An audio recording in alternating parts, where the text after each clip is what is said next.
नमस्कार, ESPN 9 news में आपका स्वागत है। मैं हूं आपके साथ दिनेश कुमार। बिहार की राजनीति दिन प्रतिदिन नए नए रंग बदलती हुई नजर आ रही।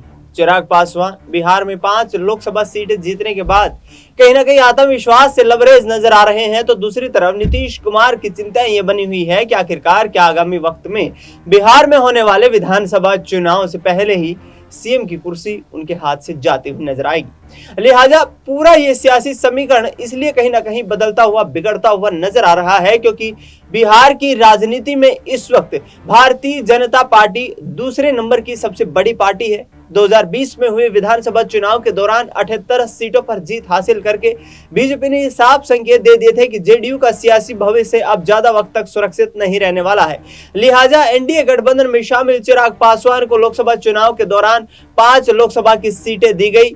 चिराग पासवान ने 5 लोकसभा की सीटों पर प्रधानमंत्री नरेंद्र मोदी के चेहरे का इस्तेमाल करते हुए परचम लहराने का काम किया और वर्तमान परिस्थिति को देखें तो बिहार में अब विधानसभा चुनाव के लिए भी 50 विधानसभा की सीटों की मांग करते हुए नजर आ रहे हैं। पिछले दिनों नीतीश कुमार से उनके पटना आवास पर चिराग पासवान की मुलाकात होती है, लेकिन उससे पहले बयानबाजियां यहां पर बीजेपी की तरफ से जारी हो जाती है।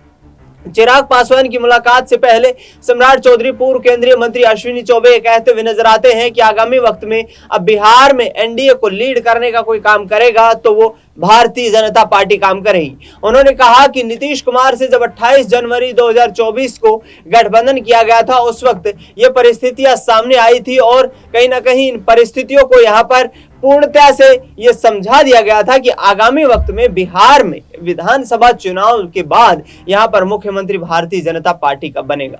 कहीं ना कहीं महाराष्ट्र वाला खेल अब बिहार में होता हुआ नजर आ रहा है। चिराग पासवान को मजबूत करने के पीछे सियासी मंशा ये दिखाई देती है कि नीतीश कुमार यदि कमजोर हुए और बीजेपी यहाँ पर इसी पोजीशन में रुकी रही तो आने वाले वक्त में नीतीश कुमार से उनकी सीएम की कुर्सी यहाँ से छिनती हुई नजर आ सकती है। केंद्रीय मंत्री ललन सिंह ने यह संदेश दे दिया है कि जेडीयू इस वक्त मजबूत है और आगामी वक्त में लंबे वक्त तक बिहार की सियासत पर कब्जा कायम रखेगी, यानी कि आने वाले वक्त में एनडीए गठबंधन में ही यहाँ पर सहयोगी दलों के बीच दरार पड़ती हुई नजर आ सकती है।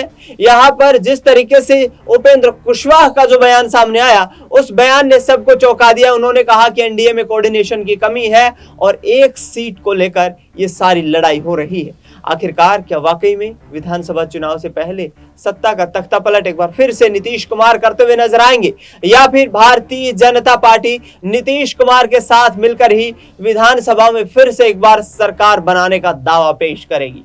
फिलहाल इस खबर में इतना ही। देश दुनिया की तमाम बड़ी खबरों के लिए आप देखते रहिए एसपीएन 9 न्यूज।